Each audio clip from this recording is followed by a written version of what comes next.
नमस्कार दोस्तों, आप सभी का स्वागत है हमारे इस YouTube चैनल जीटीएम क्लासेस में। दोस्तों, आज के इस वीडियो में हम क्लास 10th के लिए बायोलॉजी का VVI ऑब्जेक्टिव क्वेश्चन हम आपके लिए लेकर आ चुके हैं, जो कि दोस्तों आपका बोर्ड एग्जाम के लिए सारा प्रश्न अति महत्वपूर्ण है। ठीक है, इसलिए इस वीडियो का एक भी प्रश्न आप स्किप नहीं कीजिएगा, वीडियो को अंत तक आप जरूर देखिएगा। ठीक है, चलिए हम बिना टाइम वेस्ट किए हुए वीडियो को स्टार्ट करते हैं। आपके सामने पहला प्रश्न पूछा है आपसे कि नर युग्मक एवं मादा युग्मक के संकलन को कहते हैं। देखिए, ऑप्शन नंबर ए में लिखा है निषेचन, बी में लिखा है अंकुरन, सी में लिखा हुआ है परागण और डी में लिखा हुआ है किण्वन। तो दोस्तों यहाँ से आपको बताना है कि नर युग्मक एवं मादा युग्मक के संकलन को कहते हैं तो निषेचन कहते हैं। ऑप्शन नंबर ए जो होगा हमारा बिल्कुल करेक्ट आंसर हो जाएगा। आइए अगला प्रश्न हम देख लेते हैं। दूसरा नंबर प्रश्न काफ़ी महत्वपूर्ण प्रश्न दोस्तों आपके बोर्ड एग्जाम के लिए। कौन सा रक्त समूह सबसे रक्त ले सकता है? देखिए, ऑप्शन नंबर ए में लिखा हुआ ए और बी में लिखा हुआ है बी, सी में लिखा हुआ ए बी और डी में लिखा हुआ है ओ। तो दोस्तों यहाँ से आपको बताना है कि कौन सा रक्त समूह सबसे रक्त ले सकता है। तो दोस्तों ए बी जो है दोस्तों ये सबसे रक्त ले सकता है। ठीक है, तो ऑप्शन नंबर यहाँ सी जो होगा हमारा बिल्कुल करेक्ट आंसर हो जाएगा। और देखिए ओ जो है दोस्तों ये सबको रक्त दे सकता है। ठीक है, ओ हमारा डोनर होता है। ठीक है, इसे आप याद रखिएगा। एक प्रश्न और भी आपसे यहाँ पूछा जाता है कि पूछेगा कि रक्त समूह कितने प्रकार के होते हैं। तो दोस्तों रक्त समूह 4 प्रकार के होते हैं। ठीक है, और कौन कौन होता है दोस्तों? तो पहला होता है ए, दूसरा होता है बी और तीसरा होता है दोस्तों ए बी और चौथा जो होता है हमारा ओ होता है। ठीक है, इसे भी आप याद रखिएगा कि रक्त समूह कितने प्रकार के होते हैं। तो 4 प्रकार के होते हैं। पहला होता है ए, दूसरा होता है बी और तीसरा होता है ए बी और चौथा होता है ओ। ठीक है, आइए अगला प्रश्न अब हम देख लेते हैं। तीसरा नंबर प्रश्न काफ़ी महत्वपूर्ण प्रश्न है। इसमें पूछा है कि पराबैंगनी किरण से कौन सा रोग होता है। ऑप्शन नंबर ए में लिखा हुआ है सर्दी, बी में लिखा हुआ है त्वचा कैंसर, यहाँ सी में लिखा हुआ है पेट दर्द और लास्ट में लिखा हुआ है सिर दर्द। तो दोस्तों यहाँ से आपको बताना है कि पराबैंगनी किरण से कौन सा रोग होता है। तो त्वचा कैंसर होता है दोस्तों। ऑप्शन नंबर बी जो होगा हमारा बिल्कुल करेक्ट आंसर हो जाएगा। देखिए दोस्तों, जो पराबैंगनी किरण है ये सूर्य के प्रकाश से निकलता है और जो ओजोन परत होता है वो पराबैंगनी किरण को पृथ्वी तक पहुंचने से रोकता है, मगर ओजोन परत भी दोस्तों क्षय होते जा रहा है। इसका कारण है कि हम लोग बहुत ज़्यादा CFC गैस उत्पन्न करने वाले उपकरण का प्रयोग कर रहे हैं। ठीक है, आइए अगला प्रश्न अब हम देख लेते हैं। चौथा नंबर प्रश्न भी काफ़ी महत्वपूर्ण है। इसमें पूछा है आपसे कि वायुमंडल में कितना प्रतिशत नाइट्रोजन गैस पाया जाता है। ऑप्शन नंबर ए में लिखा हुआ है 70% और बी में लिखा हुआ है 78% और सी में लिखा हुआ है 90% और डी में लिखा है 75%। तो दोस्तों वायुमंडल में कितना प्रतिशत जो है नाइट्रोजन पाया जाता है? तो 78% पाया जाता है। ऑप्शन नंबर बी जो होगा हमारा बिल्कुल करेक्ट आंसर हो जाएगा। और ये भी आपका एग्जाम में पूछा जाता है दोस्तों कि वायुमंडल में ऑक्सीजन की कितना प्रतिशत पाया जाता है। तो वायुमंडल में दोस्तों ऑक्सीजन जो है हमारा 21% पाया जाता है। ठीक है, इसे आप याद रखिएगा। और दोस्तों वायुमंडल में कार्बन डाइऑक्साइड का कितना प्रतिशत होता है। तो कार्बन डाइऑक्साइड जो होता है दोस्तों वो 0.03% होता है। ठीक है, इसे भी याद रखिएगा कि 0.03% कार्बन डाइऑक्साइड होता है वायुमंडल में। ठीक है, आइए अगला प्रश्न अब हम देख लेते हैं। पाँचवा नंबर प्रश्न में पूछा है आपसे कि मेंडल ने अपने प्रयोगों के लिए किस पौधा को चुना। ऑप्शन नंबर ए में लिखा हुआ है आम और बी में लिखा हुआ है गुलाब और सी में लिखा हुआ है गेहूं और डी में लिखा हुआ है मटर। तो दोस्तों यहाँ से आपको बताना है कि मेंडल ने अपने प्रयोगों के लिए किस पौधे को चुना।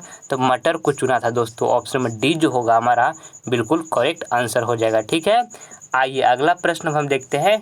छठा नंबर प्रश्न में पूछा है आपसे कि ओजोन के एक अणु में कितने परमाणु हैं। ऑप्शन नंबर ए में लिखा हुआ 1, बी में लिखा हुआ 2, यहाँ सी में लिखा हुआ 3 और डी में लिखा हुआ 4। तो दोस्तों यहाँ से आपको बताना है कि ओजोन के एक अणु में कितने परमाणु हैं। तो दोस्तों ओजोन का हमारा सूत्र क्या होता है? O3 होता है। ठीक है, ओजोन का सूत्र क्या होता है दोस्तों? O3। अब पूछ रहा है कि अणु में कितने परमाणु होते हैं। तो देखिए 3 परमाणु होते हैं।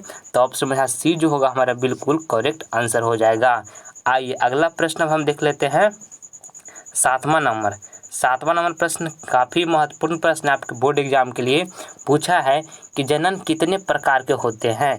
ऑप्शन नंबर ए में लिखा हो 1, और यहाँ बी में लिखा है 2, और यहाँ सी में लिखा हुआ 3, और लास्ट में लिखा है दोस्तों 4। तो यहाँ से आपको बताना है कि जनन कितने प्रकार के होते हैं। तो दोस्तों जनन जो होते हैं 2 प्रकार के होते हैं। ऑप्शन नंबर बी हमारे यहाँ बिल्कुल करेक्ट हो जाएगा। पहला जो होता है दोस्तों लैंगिक जनन होता है, और दूसरा जो होता है दोस्तों अलैंगिक जनन होता है। ठीक है, आइए अगला प्रश्न हम देख लेते हैं 8 नंबर।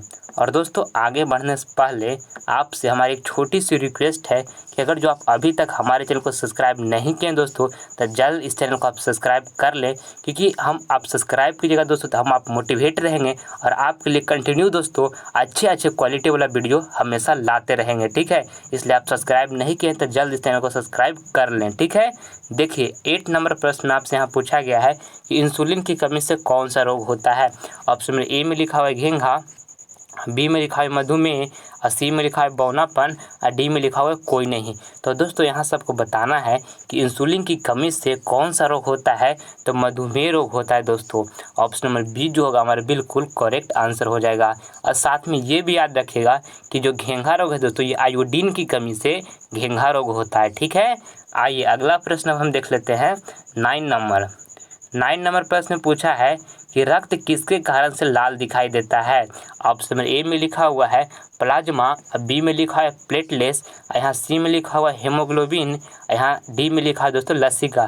तो दोस्तों यहाँ सबको बताना है कि रक्त किसके कारण दोस्तों किसके कारण से लाल दिखाई देता है। तो हीमोग्लोबिन के कारण दोस्तों रक्त जो है लाल दिखाई देता है। ऑप्शन सी जो होगा हमारा बिल्कुल करेक्ट आंसर हो जाएगा। आइए अगला प्रश्न हम देख लेते हैं 10 नंबर प्रश्न में आपसे पूछा है कि अमीमा अपना भोजन पकड़ता है। काफ़ी महत्वपूर्ण प्रश्न दोस्तों आपके बोर्ड एग्जाम के लिए कि अमीबा अपना भोजन पकड़ता है। ऑप्शन ए में लिखा है कुटपाद द्वारा, और बी में लिखा है लाइसोसोम द्वारा, और सी में लिखा है कोशिका सत्ता द्वारा, और देखिए डी में लिखा है कोई नहीं। तो दोस्तों यहाँ सबको बताना है कि अमीबा अपना भोजन पकड़ता है तो कुटपाद द्वारा पकड़ता है। ऑप्शन नंबर सी जो होगा हमारा, ऑप्शन नंबर ए में लिखा है दोस्तों कुटपाद द्वारा।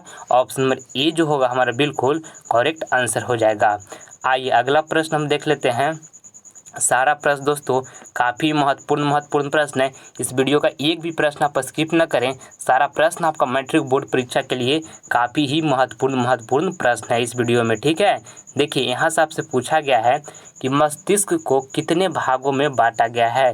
दोस्तों ऑप्शन नंबर ए में लिखा हुआ है 1, और बी में लिखा हुआ है 2, और सी में लिखा है 3 दोस्तों, यहाँ डी में लिखा हुआ है 4। तो दोस्तों यहाँ से आपको बताना है कि मस्तिष्क को कितने भागों में बांटा गया है। तो 3 भागों में बांटा गया दोस्तों। ऑप्शन में सी जो होगा हमारा बिल्कुल करेक्ट आंसर हो जाएगा।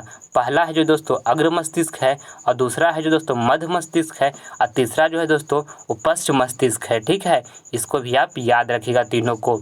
आइए अगला प्रश्न हम देख लेते हैं 12 नंबर प्रश्न काफ़ी महत्वपूर्ण प्रश्न है। एक लिंगी पुष्पी पौधे का उदाहरण है। देखिए ऑप्शन नंबर ए में लिखा हुआ है पपीता, बी में लिखा है उड़द, और सी में लिखा हुआ है सरसों, और डी में लिखा है इनमें से कोई नहीं। तो दोस्तों यहाँ से आपको बताना है कि एक लिंगी पुष्पी पौधे का उदाहरण है तो पपीता है दोस्तों। ऑप्शन नंबर ए जो होगा हमारा बिल्कुल करेक्ट आंसर हो जाएगा। आइए अगला प्रश्न अब हम देख लेते हैं 13 नंबर प्रश्न काफ़ी महत्वपूर्ण प्रश्न है। इसमें पूछा गया आपसे कि वायुमंडल को कितने भागों में बांटा गया है। दोस्तों ऑप्शन नंबर ए में लिखा हुआ है 3, बी में लिखा हुआ है 4, और सी में लिखा हुआ है 5, और डी में लिखा हुआ है 6। तो दोस्तों यहाँ से आपको बताना है कि वायुमंडल को कितने भाग में बांटा गया है। तो 5 भाग में बांटा गया है दोस्तों। ऑप्शन नंबर सी जो होगा हमारा बिल्कुल करेक्ट आंसर हो जाएगा। ठीक है, आइए अगला प्रश्न अब हम देख लेते हैं 14 नंबर प्रश्न में आपसे हम पूछा गया है कि ओजोन परत को नष्ट कौन कर रहा है।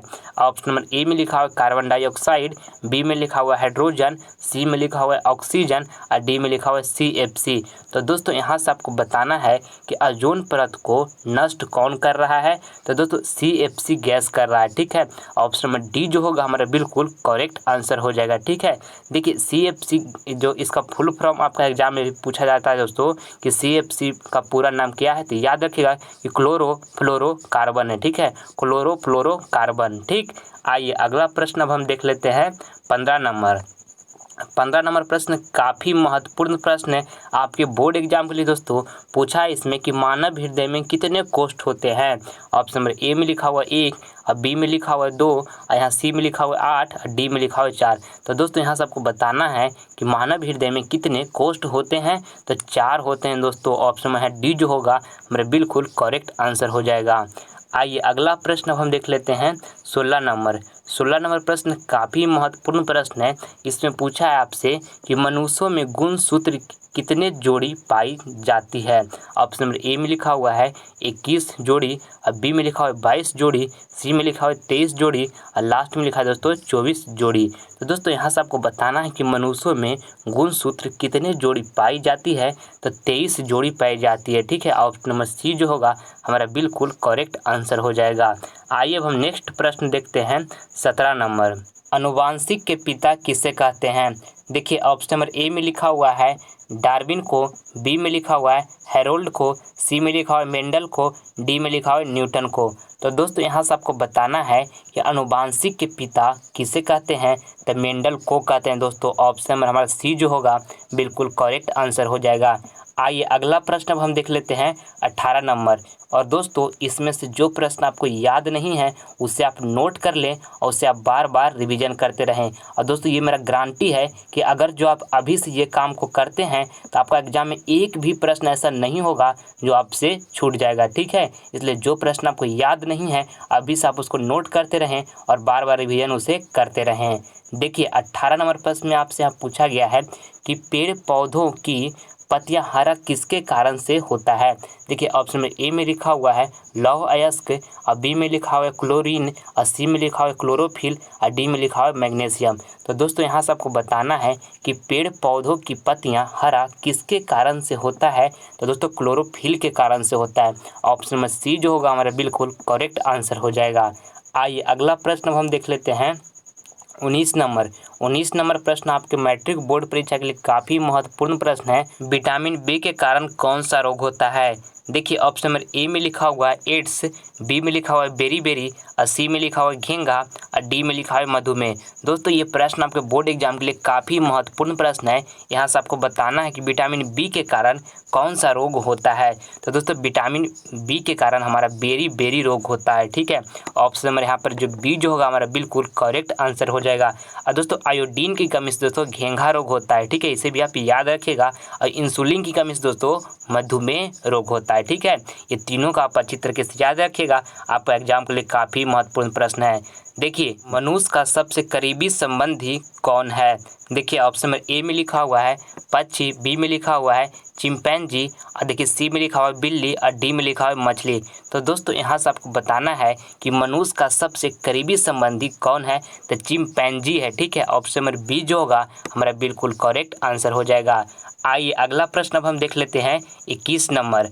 और दोस्तों अगर जो आप हमारा अदर सब्जेक्ट का वीडियो देखना चाहते हैं तो आप हमारे डिस्क्रिप्शन में जाइए, वहाँ पर आपको लिंक मिल जाएगा जिसमें दोस्तों आपको मैथ का प्लेलिस्ट का लिंक मिलेगा, सोशल साइंस का प्लेलिस्ट का लिंक मिल जाएगा, हिंदी का मिलेगा दोस्तों, और साइंस का भी मिलेगा। ठीक है, ये चारों सब्जेक्ट का दोस्तों आप हमारे डिस्क्रिप्शन में जाइए, वहाँ पर आपको लिंक मिल जाएगा। और जितना भी प्रश्न को दोस्तों इसमें कवर किया गया है वो आपका मैट्रिक बोर्ड परीक्षा के लिए काफ़ी महत्वपूर्ण प्रश्न का कवर किया गया है। ठीक है, इसलिए आप देखना है तो आप डिस्क्रिप्शन में जाइए, वहाँ पर आपको लिंक मिल जाएगा। देखिए 21 नंबर प्रश्न में देखिए यहाँ से पूछा गया है कि ओजोन परत के अपक्षय के लिए मुख्य रूप से कौन जिम्मेदार है। ऑप्शन नंबर ए में लिखा हुआ है CO2, और बी में लिखा हुआ है SO2, और यहाँ सी में लिखा हुआ है CFC, और देखिए यहाँ डी में लिखा हुआ है NO2। तो दोस्तों यहाँ सबको बताना है कि ओजोन परत के अपक्षय के लिए मुख्य रूप से कौन जिम्मेदार है। ठीक है, तो दोस्तों जो CFC गैस है दोस्तों वो ओजोन परत के अपक्षय के लिए मुख्य रूप से जिम्मेदार है। ठीक है, ऑप्शन में यहाँ सी जो होगा हमारा बिल्कुल करेक्ट आंसर हो जाएगा। और CFC का दोस्तों आपको फुल फॉर्म हम बता दिए हैं कि क्लोरोफ्लोरोकार्बन होता है। और दोस्तों CFC गैस किस से निकलता है। तो दोस्तों फ्रिज से निकलता है, AC से निकलता है, और जाके ओजोन परत को क्षय करता है। ठीक है, आइए अगला प्रश्न अब हम देख लेते हैं 22 नंबर। 22 नंबर प्रश्न काफ़ी महत्वपूर्ण प्रश्न है आपके बोर्ड एग्जाम के लिए। रच्छी कोशिका पाई जाती है? तो देखिए दोस्तों, रच्छी कोशिका जो है ये पेड़ पौधों में होती है, ठीक है। देखिए ऑप्शन में ए में लिखा हुआ है जड़ में, बी में लिखा हुआ है पत्तियों में, और सी में लिखा हुआ है फूलों में, और डी में लिखा हुआ है फलों में। तो रच्छी कोशिकाएं दोस्तों पेड़ पौधे में होती है। और दोस्तों पूछा गया कि रच्छी कोशिकाएं कहाँ पाई जाती है? तो पत्तियों में पाई जाती है, ठीक है। ऑप्शन नंबर यहाँ बी जो होगा हमारा बिल्कुल करेक्ट आंसर हो जाएगा, ठीक है। आइए अगला प्रश्न हम देख लेते हैं 23 नंबर। 23 नंबर प्रश्न काफ़ी महत्वपूर्ण प्रश्न है। इसमें पूछा गया आपसे कि आहार नाल का सबसे लंबा भाग है। ऑप्शन नंबर ए में लिखा हुआ है अमाशय, बी में लिखा हुआ है छोटी आंत, और सी में लिखा हुआ है ग्रास नली, और डी में लिखा हुआ इनमें से कोई नहीं। तो दोस्तों यहाँ से आपको बताना है कि आहार नाल का सबसे लंबा भाग है तो छोटी आंत है, ठीक है। ऑप्शन नंबर बी जो होगा हमारा बिल्कुल करेक्ट आंसर हो जाएगा। आइए अगला प्रश्न अब हम देख लेते हैं 24 नंबर। 24 नंबर प्रश्न दोस्तों काफ़ी महत्वपूर्ण प्रश्न है। पूछा गया है कि मानव का प्रमुख उत्सर्जी अंग निम्नांकित में कौन है? तो दोस्तों मानव का जो प्रमुख उत्सर्जी अंग है दोस्तों हमारा वृक्क है, ठीक है। ऑप्शन नंबर ए जो होगा बिल्कुल हमारा करेक्ट आंसर हो जाएगा, ठीक है। आइए अगला प्रश्न अब हम देख लेते हैं 25 नंबर। 25 नंबर प्रश्न में आपसे पूछा गया है कि पराग कोष होते हैं। ऑप्शन नंबर ए में लिखा हुआ है वायुदल, बी में लिखा हुआ है अंडाशय, यहाँ सी में लिखा हुआ है अंडप, और डी में लिखा हुआ है परागकण। तो दोस्तों यहाँ से आपको बताना है कि पराग कोष में होते हैं। तो दोस्तों पराग कोष में क्या होते हैं? तो परागकण होते हैं, ठीक है। ऑप्शन नंबर यहाँ जो डी जो होगा हमारा बिल्कुल करेक्ट आंसर हो जाएगा। आइए अब आगे हम बढ़ते हैं।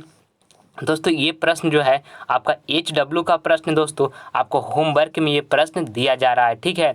आपको यहाँ से क्वेश्चन में पूछा गया है कि भोजन का पचना किस प्रकार की अभिक्रिया है? ये कमेंट बॉक्स में करके बताइएगा दोस्तों कि इसका राइट आंसर हमारा कौन चारों ऑप्शन में से बिल्कुल करेक्ट आंसर होगा।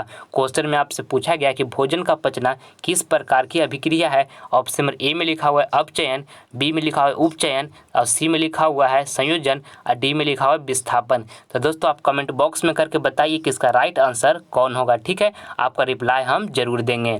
मैं उम्मीद करता हूं कि वीडियो आपको पसंद आया होगा। तो प्लीज़ आपसे लाइक करें, अपने दोस्तों में शेयर करें, और आप हमारे चैनल पर नए हैं तो आपसे सब्सक्राइब कर लें ताकि आने वाला वीडियो का नोटिफिकेशन सबसे पहले आपको प्राप्त हो। मिलते हैं अगले वीडियो में, तब तक के लिए जय हिंद।